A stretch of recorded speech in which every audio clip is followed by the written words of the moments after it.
Let's go ahead and wrap up Eastern Conference.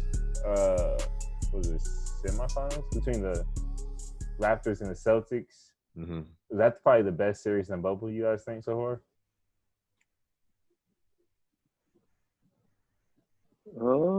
Yeah. The Raptors and Celtics series was Either that one or I like the Utah and Denver. Although there was no defense being played in that series, so Yeah. I think if we go back in time, I think those records that Mitchell and Murray have, I think they should have asterisks by them. Okay, because look, there were games where the Nuggets weren't doing anything to stop Donovan Mitchell, and then the Jazz weren't making any adjustments to stop Jamal Murray. They're in the bubble. Yeah. They're hitting shots. There's been plenty of teams not making adjustments though. So no. They're not alone in that. They're up there with Allen Iverson and Michael Jordan for playoff performances. That doesn't feel good to me. I don't feel comfortable. Right. But you also gotta understand, bro. Giving 5 years away crowd. No, but I'm saying given 5 years, you might feel completely differently. Jamal Murray is 23? Donovan Mitchell's 23? Like they're so young. Give it 5 years, you might be like, the narrative will be probably completely shifted. The league will probably see how it all pans out. Exactly. So we don't know. They're so young, bro. No, they definitely did their thing. But I would say that I think the Raptors Celtics series is more entertaining for me just because it's just two better teams. I believe the Raptors would beat the Nuggets, and I believe the Celtics would beat the Nuggets as well. The only thing about that series is when game is it game 4 when OG hit the game winner? Yeah. Is that game 4? Yeah, like if OG doesn't hit that, they lose they lose 4. You know what I'm saying? They're swept 4 or 5. Or they're losing in 5. So that definitely changed the whole series around. But hey, that series was entertaining, man, to the end. Even game 7, it was, a lot of I won't say sloppy play, but Kyle Lowry, Kyle Lowry got fouled out, I think, with 2 minutes left or minute something left. And he didn't really have a good game. Pascal was terrible the whole series. Oh my gosh, talking about Siakam, him and his freaking one spin move or his up and under move. He needs to freaking hit up Hakeem Olajuwon this fall/winter. He just hit the weight room up. Yeah, that I don't know. He just didn't come through. Yeah, but Toronto, both teams, Toronto has a good defense, and then Boston just has this, incredible offense where everyone can shoot or go off at any given moment. So, yeah, I agree, Shock. I would probably say Boston and Toronto. It was a good series to end, definitely. I think I know we talked about this before the series started. I just had more faith in the Celtics, shot makers than the Raptors, and it showed to be true. Siakam had a terrible series. Although Kyle played well, I think overall, but there were still games where he didn't have a great game. And then Fred obviously was hit or miss, whereas Jaylen Brown can go like 1 for 6 from 3 and still have a great game. I just have more confidence in them. Even when Toronto started playing like the box and one on Kemba, and they kind of nullified him a little bit. Their other guys stepped up with Tatum and Brown, and even Smart. Smart played a fantastic series. Smart has had a career-changing playoff run so far. Oh yeah, for sure. Yeah, but I'll say this. I think out of all the teams, and I get that the altitude for Denver and Utah is a thing, but they're both altitude teams. I think the playoff being in the bubble has hurt the Raptors more than any other team. Just because having to go to Canada on those away games, you're getting there late at night, 2 a.m. in the morning, got a game the next day. And then the Raptors crowd is nuts.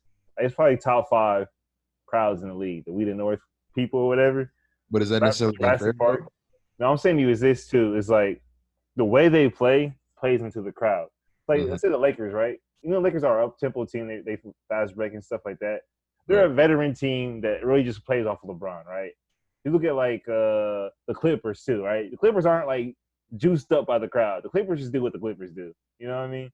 The Raptors are a fast break, high tempo, emotional team, and their leader, in terms of just their best player, Pascal, is definitely a guy who plays off of energy. You know what I mean? He's a very athletic dude, kind of just goes with the flow of the game.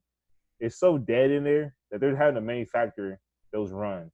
and they're already a team that struggles with like half court scoring, right? Out of all the teams that are left in the bubble, they have the worst half court offense, if you ask me. In terms of just guys that can hit shots. They score a lot of points off of turnovers and stuff like that. So I just feel like it would have been really hard for Boston to get those first 2 games in Toronto. You know what I'm saying? And so, and then in the bubble, I mean, the Celtics are a team that has a lot of guys that hit jump shots, tough shots. You know what I mean? A lot of guys that are pickup players. So, like, you're having to guard these dudes in this setting. It's tough. But there were a lot of situations during the series where they were just thoroughly outplayed by the Celtics, bro. Like effort-wise. And that's something you should never say. That's something you should never say about a Raptors team. Oh, was it effort or they just not hitting shots? So there were times. Yeah. No, it was effort on a couple games, bro. The game was a game 5. They got blew off the floor. That's effort. They were literally just out efforting. Like they were, bro. It wasn't just shots. I feel like they probably got down because they were missing shots, but the effort should never leave. I feel you. What do you think was up with Pascal in detail? Like, do you think it was just like him getting exposed? Was the Celtics doing something? I don't really like using the term exposed because it's not like we learned something new. Like Pascal, it doesn't have a super refined offensive game. Right. And he's a lesser version of Giannis. Giannis struggled. Pascal struggled more. I feel like it's very simple. Yeah. Also, I mean, I agree. The reasons are different, obviously, but it's the same thing to me, to be honest. Unrefined offensive games. And going off what you said, there's no crowd, there's no energy for him to feed off of, so he just has to hoop, and that's not really. Y'all didn't like the term I used, but he's not a king hooper. Yeah, bro, they're not getting. But Christian, you missed my term. A king hooper to me is just somebody who can get buckets anywhere. It's not about the best.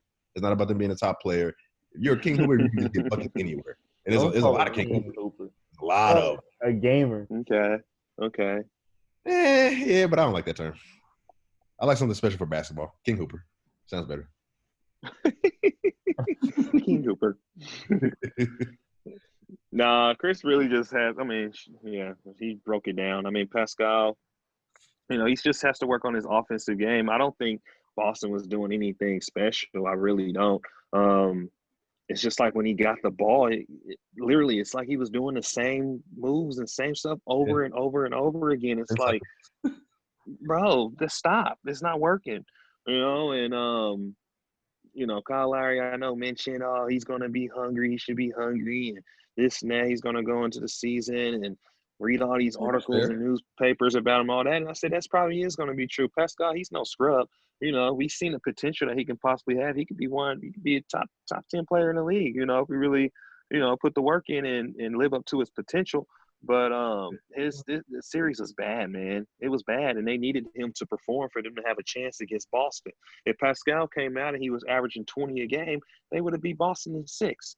So, it's the narrative changes. So, he needs to just work on his offensive game for real. That's all it is to it. But, there's other factors like Chris mentioned. There's no crowd, you just, no energy. You just got to go out there, hoop, focus on your game and play well. And he didn't do any of that. So, I'm not going to, sit up here and call Pascal a scrub or nothing like that. I know. Yeah. I mean, I did tweet and say he was trash because he was playing trash. But, I mean, I did say he was trash, but, I mean, I don't mean it. It's like, hey, man, he played trash, but he's not a trash player. I think he'll fix his game and, get in the gym, and he'll come back next season, ready to go. I like Toronto, man. Nick Nurse is one of my favorite coaches in the league. I like Toronto. They're a team that, easily can cheer for and root for, So I'm looking forward to seeing him next year. Hopefully he comes back and learn from this shit because I know it's leaving a sour taste in his mouth, and that's a good thing. It's going to motivate him. So he'll be all right. I will say this. I just want to start. Oh, what's up? I'll just close this out by saying maybe we can stop doing the whole Giannis comparisons. But I feel like what he struggled with is what Giannis is best at. Hear me out. He just don't like the comparison. I just want to say these last couple things about it. I think it's definitely got to be alarming that he struggled, and at least on paper, was there anybody that could really guard him? That's the thing. The Celtics are a team that is weak inside. Yeah, so that's kind of alarming that he struggled so badly and didn't have a defensive matchup. And also, how old is Siakam? Siakam, what, 26? So 27, yeah. 27. So yeah, the room for improvement is closing rapidly. He honestly might have already been tapped out. And to touch on your point, Christian, the Raptors are not a particularly young team as far as like at the top of the talent. Like they're Kyle is definitely old, like it's a Kyle veteran old, team, right? Marc Gasol is old, Serge Ibaka is Yeah. old, also a free agent. Fred VanVleet's not too young. I feel like the youngest talent is Norman Powell and OG, but they're not leading a team unless OG turns into Kawhi. OG's alright. OG's like 25 too, though. OG has one more step in his career, probably. It better be a big one. No, OG played what really well. No, he did. But I'm just not as bullish on them going forward as Christian because, yeah. I mean, Pascal. Well, when you look at Pascal, I mean, yeah, he's 25 or 26, but he's been in the league this was his fourth year. I think he went into the league in 2016. This is his fourth year, so it's really the last 2 years where he has had like a major impact on the Toronto Raptors, where he's getting 30+ minutes. 2016 and 17, he was more of a role player. He only probably averaged anywhere from like 14 to 20 minutes or something like that. So now that Kawhi's not there, even when Demore was there, he wasn't that key player. Now that he is that key player, it's an adjustment for him, and he's not there yet. Like he's more of a veteran player, 26, but he still has times. He's young enough to still say, okay, cool. If he works on this, goes in the gym, focus on this part of his game, and comes back, then we can see an improvement. And I think that's where I'm at with him. Now next year he come back and it's like, hey man, why the hell is he still doing this? He doesn't look like he's that guy. Then that's when I say, all right, he's not it. But I do think with Toronto, the style of their play, how their roster is constructed right now, that he can be that number one guy that they need to be, just because of just how they're constructed right now, and then having Nick Nurse and stuff. But we'll see. I'm gonna get this in real quick. I think the Kyle Lowry Raptors era is going to be coming to a close within the next few years, and other people. For sure. So for sure. I think the thing with Pascal though is just that he just has to finish layups, bro. It's not that much of an improvement he needed to do. That's what I was going to with my whole Giannis point, is the fact that the reason he struggled, bro, because they weren't building a wall. They weren't doing none of that for real. It's just he had to hit contact layups. And he had to finish through traffic. You know what I'm saying? I think he gets in the gym this summer with some guys, some pads. It really just works on just slashing and just being strong with the ball. Because the Celtics are definitely one of those teams, bro, where their guards are slapping down the whole time. They're real feisty and stuff.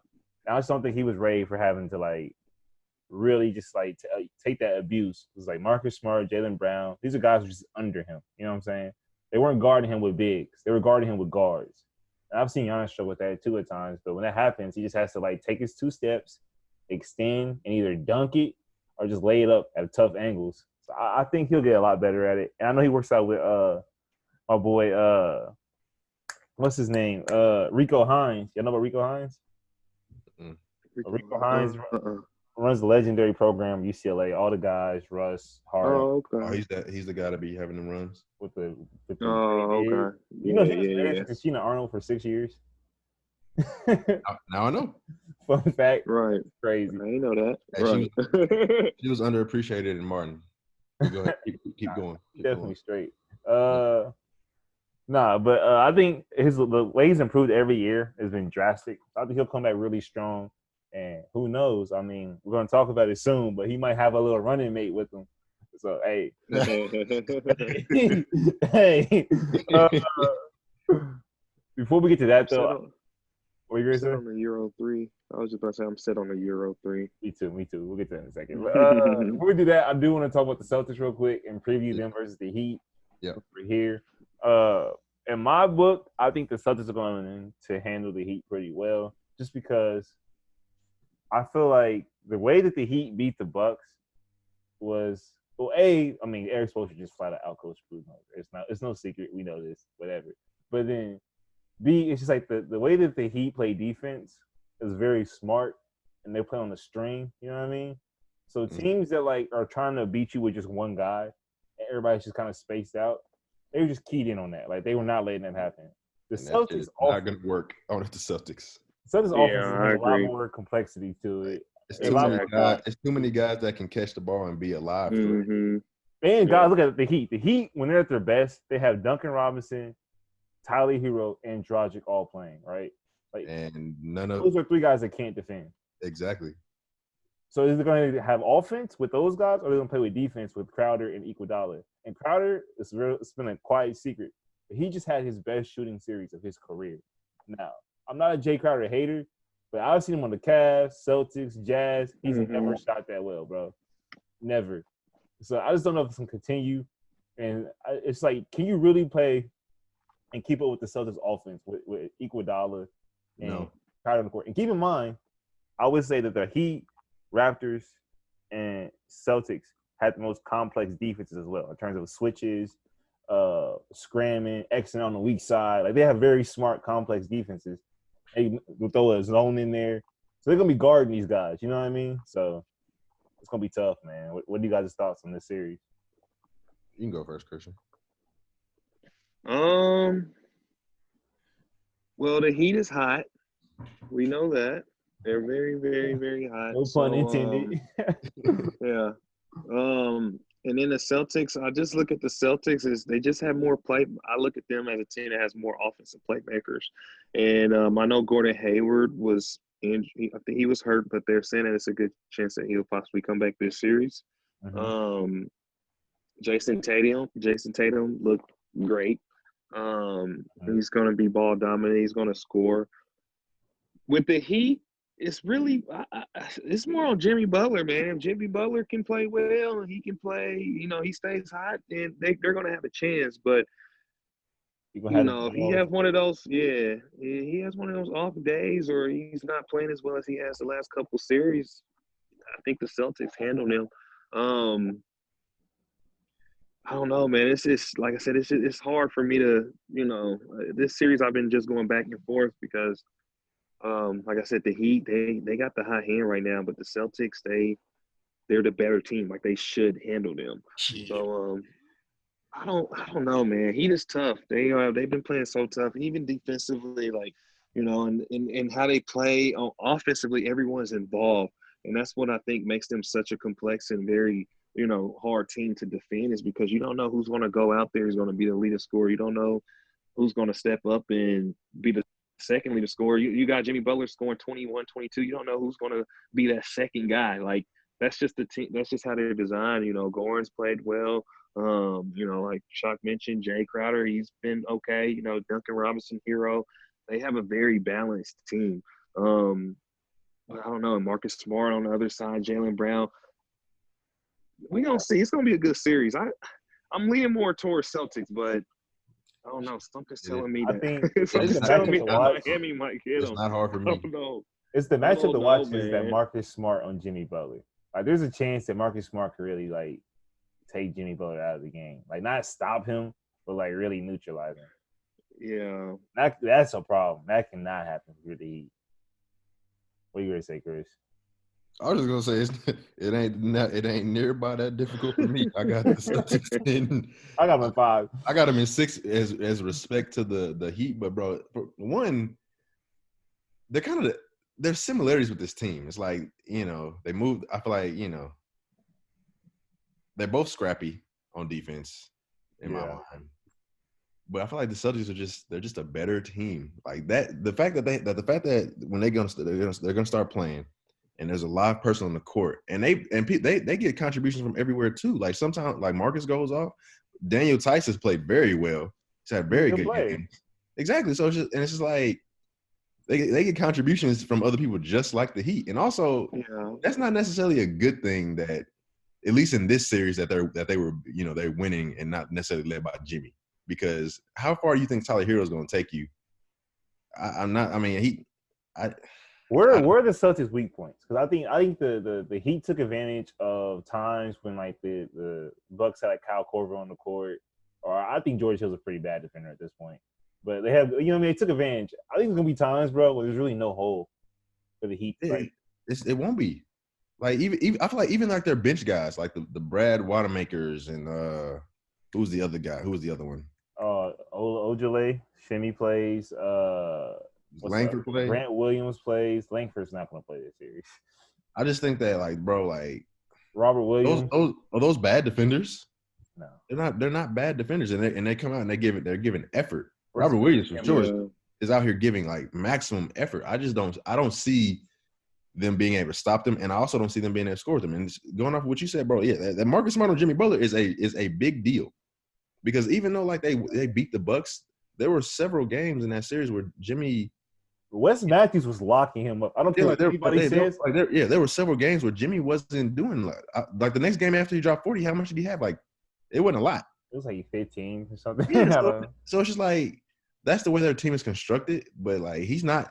I don't look for Jimmy to carry them to the promised land, because it's not going to happen, and they're going to have their hands full guarding this team. I've said this ever since I realized who was in the conference finals. Who's guarding Kemba Walker? I think that's the biggest disadvantage or hole for the Heat, because I look at Tatum's score, bro. Tatum is not at the point where you just give him the ball and he's like, I need a bunch of buckets, you know? He really doesn't score in the flow of the offense, like a lot of open shots. He'll pump fake you, take his one dribble, whatever. But Kemba Walker? Kemba will kill you. That's a problem. He bends defenses. And then also, too, Gordon Hayward coming back, I think, is a big deal. What people aren't talking about is because Gordon Hayward is the best passer on the Celtics. He's also the best driver. Like, Gordon Hayward gets their motion going, handoffs, all that. He gets in the lane so easily. And that's how he's just another bucket, bro. I will say one thing. Derek Jones is going to have to play. Yeah. Absolutely. He's going to have to get a lot of tick. You think Kelly's going to have a good series? Because he potentially trash in the Bucks. I'll give him that. Yeah, I can see him having a good matchup against Daniel. I can see that. Yeah, we'll see what Bam does too. I think Bam is going to be the biggest advantage for the Heat, because just the Celtics are kind of weak inside, dude. Like, there's nobody. Like Bam is more aggressive than Daniel Tice, but then I feel like the weight's not that much different, bro. I'm talking about just the rebound. Like Bam on the boards is a problem, dude. No, he is, right. But I'm not sold on that being the determining factor. I feel like somebody said this, and it was perfect for me. It was like the Heat's overachievers versus like the Celtics first round draft picks. Like Celtics are supposed to be here. The Heat are overachieving. Like, let's be clear, they're over. Like you just talked about Jay Crowder, Andre Iguodala is how old? He looked broken down last year. Playing very limited minutes. Tyler Hero, good player, but is he supposed to be like this? Is he this nice? I still don't see Tyler Hero guarding Jaylen Brown too well. Oh no, it's gonna go terribly. Like even if you can stay with him, Jaylen Brown is like 6'7", 6'8". He's trying to dunk you down there. He's gonna put you. Yeah, he gonna. Yeah, listen. Yeah, we gonna see. The series start on like 5 or 6 games. Yeah, it's starting soon. Yeah, like, bro, like there's nobody to guard. I think they win in 6, but if the Heat, such an issue. But if the Heat plays extremely well, the Heat will take it to 7. But I do think I'm leaning more Celtics for sure. But no one's really talking about. I don't know if it's a big issue with y'all, but I mean, the Celtics just got out of a fucking tough ass matchup with Toronto. They just went 7 games, and every game competitive.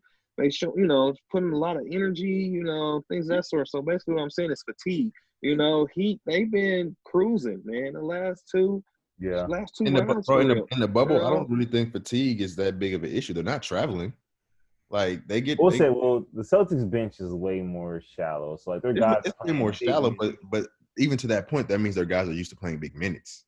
Like there's no travel. Like the day after they complete, they all rest. Like if anything. That it benefits the Celtics because they're already in that mindset.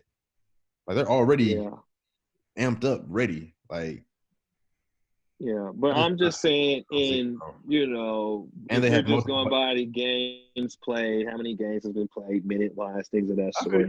The Heat are more rested than what the Celtics are. Is Brown hurt? I know he's a little banged up at the end of the last game. Nah, he's straight. We'll see, but We'll have more on that soon. I want to go ahead and throw at Jimmy. You said what? So they got multiple bodies to throw at Jimmy too.